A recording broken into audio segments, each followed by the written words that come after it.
Hi everyone, Mark here. So it's been a while since I've done a vlog entry. I've been posting a number of videos in the last month and a half, but otherwise I've been quite busy with other publications, other means of distributing content regarding Daito-ryu. So I thought it might be worth, now that I have some big chunks out of my plate, basically, it might be the right time to share with you guys, what I've been working on, how it connects to the goals that I've set up at the beginning of the year, and what you can basically expect moving forward. Around the beginning of the year, I published a video, talking about what I was planning to do for this year, and one of the focused area that I've identified was the blog. Now, little that I knew when I made that video, that I would stumble upon a good number of really interesting topic, additional to the stuff that I already had, drafts for. So one particular topic, which is the certificate of Eisei Meijin that's been awarded to Horikawa Kodo Sensei of the Kodokai, the founder of the Kodokai. Basically, that ended up being something that I wanted to research overnight and write a quick article about, and it then turned into a very large article, which I had to break down into 3 and 4 and 5 articles after that. And I could have probably kept going on some of the addendum stuff that I chose to basically just leave out of the series for now, because it could probably become something of its own. But that took a very large portion of my time. I had to get busy with just research, investigation, material acquisition. A lot of the stuff that I had to basically source was not available in digital format, so I had to basically hunt physical copies, get them, or borrow them, or find someone that had a copy and ask them to basically verify certain quotes and source for me. That took an incredible amount of time. But after about 2 months of research, finally, the article is out. It's been out since Monday. The article series, sorry, has been out since Monday. And I think I'm pretty happy with the results. I mean, some of the aspects are a little bit weaker than I would have liked. The aspect of linguistics, and more specifically the more technical analysis, using graphing tools and harvesting, data harvesting tools and so on and so forth, wasn't exactly to the level I wanted it to be. But I didn't want to transform a 2 months article writing process into a 6 month programming endeavor either. So I had to at some point put the brakes on that a bit. But for those who are interested into that and are technically inclined, the material that I've created for that article, namely the scripts and tools, are all available freely on GitLab, which is a place where you can basically just put programs and source codes, and make them available to a number of people. If that's your cup of tea and you'd like to use those tools for your own research, by all means, just take them, do what you want with them, and hopefully that's going to be something useful. On top of that article, I've also been working on a number of other articles that I would basically do some light research in the background whenever I got a little bit too tired of working on the main series that I was already busy with. That has progressed quite a bit. You might notice in the background, there's right there a nice dojo plate that will actually become has become the source for one of the articles that I'll be writing. We'll be discussing, where it comes from, but also some of the idiosyncrasies that are specific to the time period concerned with that dojo board. We're talking about probably early 1900s here. And at the time, it was very interesting because the certain terms that we're familiar with today, like dojo, weren't really popularized, or at least they weren't the ubiquitous term used to, basically identify a training hall in Japan. And that's actually kind of proof of that, and it's connected with Daito-ryu history, so I think it's going to be interesting to dig into that. But again, more on this once I've completed writing the article. Now, aside from basically just writing and researching and doing all this stuff, I've also been busy with setting up accounts on various other platforms. Some of you might have noticed that I started to publish pictures on Instagram, and that basically gets synced to a official Facebook page for the Daito-ryu blog. I'm kind of using this currently as predominantly a microblogging platform. It also actually ends up going on Twitter if you prefer being on Twitter and following the publication there. The reason why I started to do this is a little bit more selfish than it might appear. At some point, I needed a way to just kind of document my random findings. So every once in a while, I'll be going through some book, document, artifact, and I'm going to be looking at something, essentially. And I'll discover something of interest that I just don't have the time to spend brain cycles on. And so what I would do is I would take a picture of it, but, just leaving it on my camera or on my phone is not necessarily the most productive thing to do. You just end up forgetting that you had this stuff there. So I figured out, hey, why not take the opportunity to share some of this stuff with the broader general public, right? A lot of the stuff can be shared, and that's not necessarily of any concern. So I just started to basically, put this stuff on Instagram, and write a little text around it to, provide some historical context, just kind of a memo for myself, really. And that seemed to have, garnered a little bit of interest, so great, we'll keep doing that.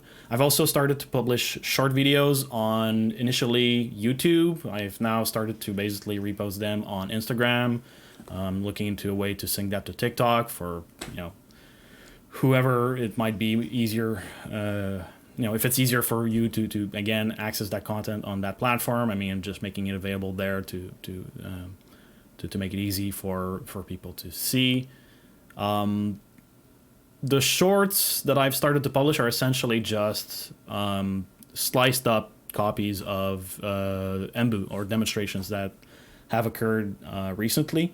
I've used this really just to kind of provide some content filling while I wasn't around to publish vlog entries initially on YouTube. That seemed to be very popular. Not unsurprisingly, I mean, people like to watch demonstrations. So I put, in the case of the demonstration that happened on February 6th of this year at the Nippon Budokan, we had someone with us that was kind enough to film. I asked that person if I could reuse that the copy that they filmed with their phone, and basically process it a little bit in not Photoshop, but in Adobe Premiere, just kind of polish it a little bit, add some stabilizing, and whether I asked that person whether I could release that on my channel. That person said yes, and so that's what I did. So I've released a full video on the channel. I've also started to release parts of it in shorts, and I've also started to release parts of a demonstration that we did at Meiji Shrine in November, also in shorts, right?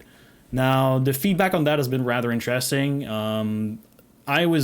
While it garnered some popularity, I wasn't really expecting that it would catch up to the level it has.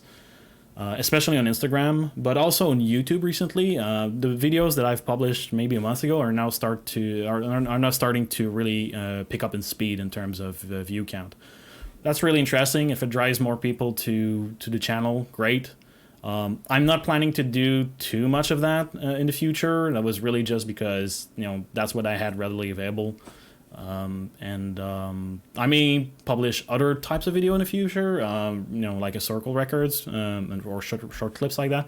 I might also do some embu demonstration in the future again. but probably to a with a lesser degree of intensity. I'm probably not going to put a lot of focus on that.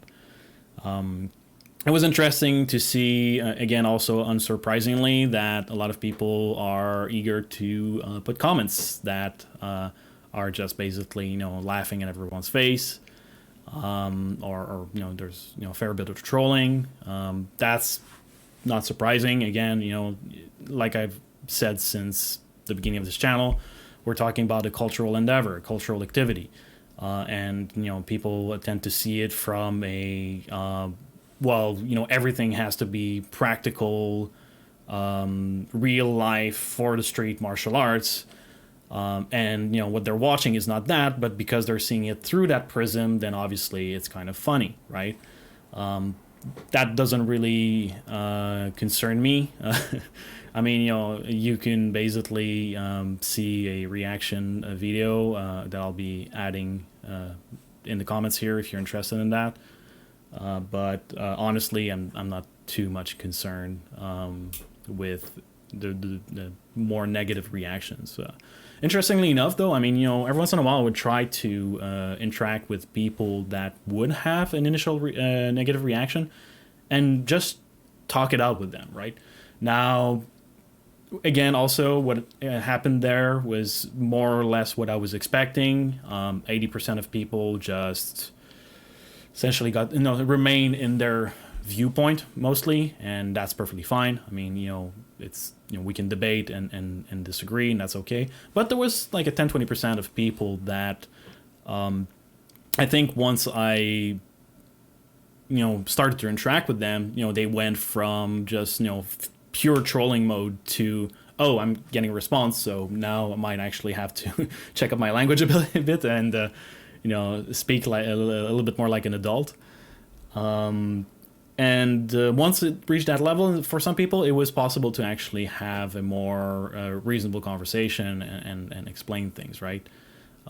Again, though, given the nature of the practice, I'm not too concerned with, having people watching a demonstration and then, thinking, well, this is very strange, this is very weird, and obviously that's not the kind of thing that would work, right? That's just par for the course, really, and there's not much I think that can be done about that. It's just the way it looks. So going back to the channel and what we're going to be doing moving forward,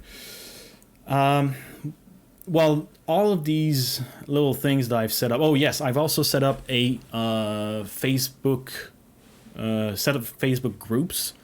Attached to the Facebook page that has been created. The goal with that is just to basically provide some platform for interaction. There's also a Discord channel that has been added. I'm probably not going to maintain all of that long term, but I'm basically just kind of opening a whole bunch of doors and see, what doors people are going to walk through, essentially. If there's interest in Discord, that's where we'll move. If people prefer to interact over Facebook groups, that's fine by me. I just thought it would be great to have a specific set of platforms for handling questions and answers, and handling discussions and debates, that kind of stuff. Just kind of get the ball rolling in terms of more bi-directional communications. I've tried to do this through various commenting on those platforms that I just mentioned, but it's really painful to do that. So I think it's probably going to be easier moving forward to just kind of move those kind of discussions to a more suitable platform where discussions is going to be a little bit easier to do. With all those platforms set up, I'm hoping that I'll basically just get more reach. I'm going to be able to reach out to a broader audience, that there's going to be more discussion happening moving forward. And that's really all that I'm expecting about that. Obviously, Daito-ryu is not a hugely popular and well-known practice. Generally, most people know it because of Aikido, or because they are already practicing another classical Japanese martial art, and they've seen some embu.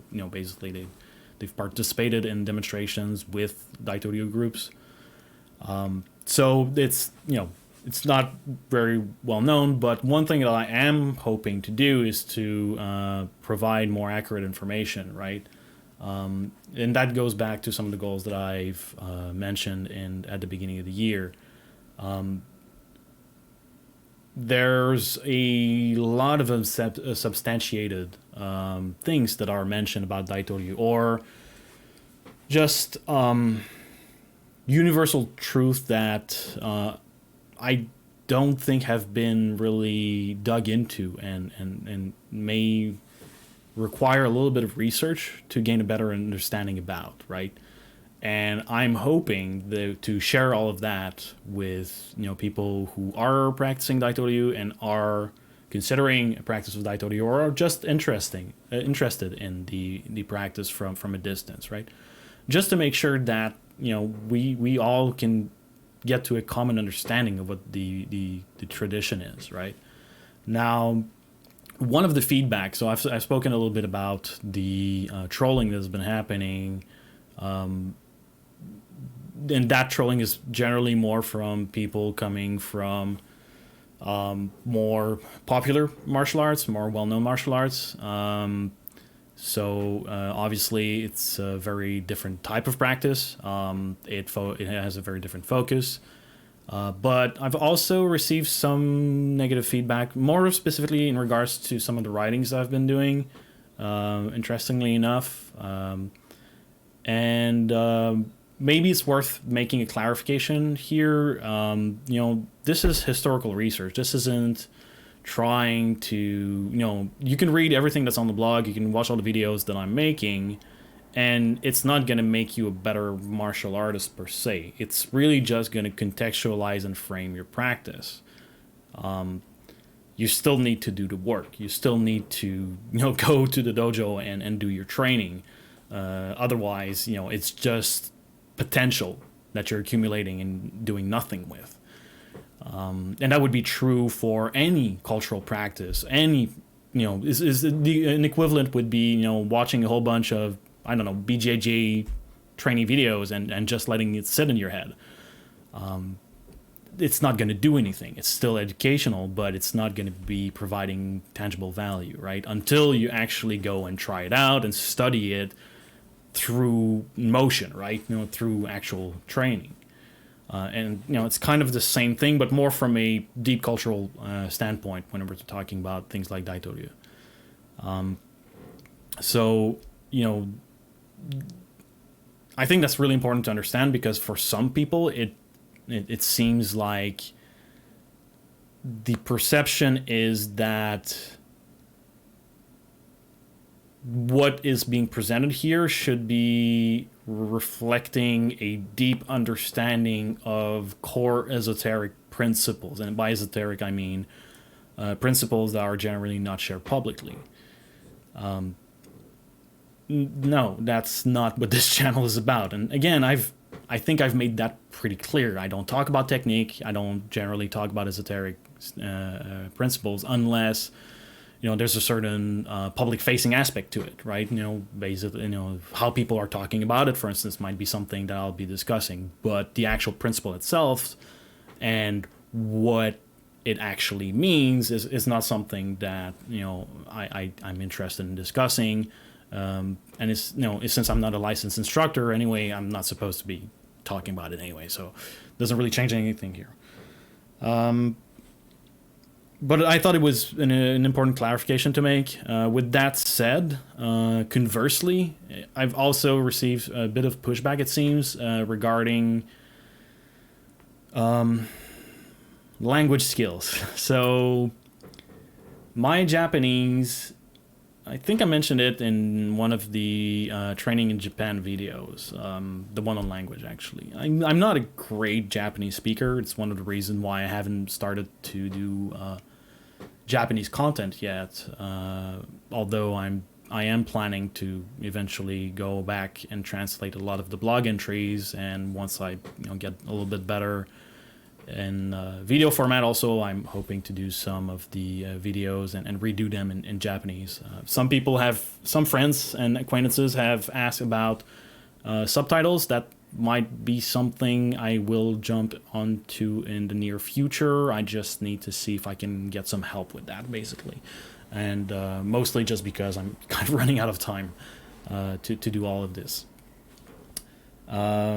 But the language, some people who have essentially, presented various understanding of the language when we've discussed about the language, and there's been a bit of a debate on that subject every once in a while. And I'm not too concerned about the debate itself. It's more about, third-party bystanders, in those forums, having a look at what's going on and kind of probably rolling their eyes, and just wondering, what kind of pedantic thing is going on there. First of all, sorry. I'm personally interested in the language. I think everyone should be, but obviously sometimes it kind of gets a little bit out of hands when we get into debates. All I can say is, again, I strongly recommend that everyone who considers practicing Daito-ryu learns a little bit of Japanese, learns a little bit about how to research the language itself and how to use the language itself to do research, right? So how do you actually figure out what a certain term, word, expression means? And conversely, how do you actually use the Japanese language to run research in Japanese? Because a lot of the content, while not available in English for a researcher, will be available in Japanese if you use just Google or if you even go on Wikipedia. But that's really all there is to it. I'm not saying that I have a better standpoint than the next person, although obviously that's what I think. But do your own research. Really, it's make your own opinion from what's being presented. For what it's worth, every time that I write in a translation, I generally try to include a Japanese text so that anyone could basically, do their own translation if they wanted to, or use different tools to help them with that, or ask a friend if they wanted to, and ultimately, to make it so that nobody's reliant on my own translations, basically. What else? I think that's pretty much it in terms of updates. So to summarize, we're going to be publishing on a lot more platforms. Make sure to follow the ones that are going to be of interest to you. Each platform is going to be focused a little bit more on specific contents, with the exception maybe of shorts, basically being distributed on various platforms. I will try to also set up as many federation platform, basically just distribution system, so to just make sure that the content is as broadly broadcasted as possible. One more thing that I almost forgot. We also have started to distribute the content of this channel in podcast form, so audio only.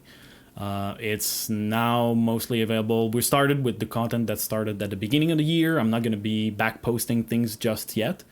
Some of the content I will. So the Q&A stuff, I'm probably not going to put it on podcast, but the various series that are ongoing right now, which I'm going to have a little bit more time to complete, that stuff will go in podcast format as well.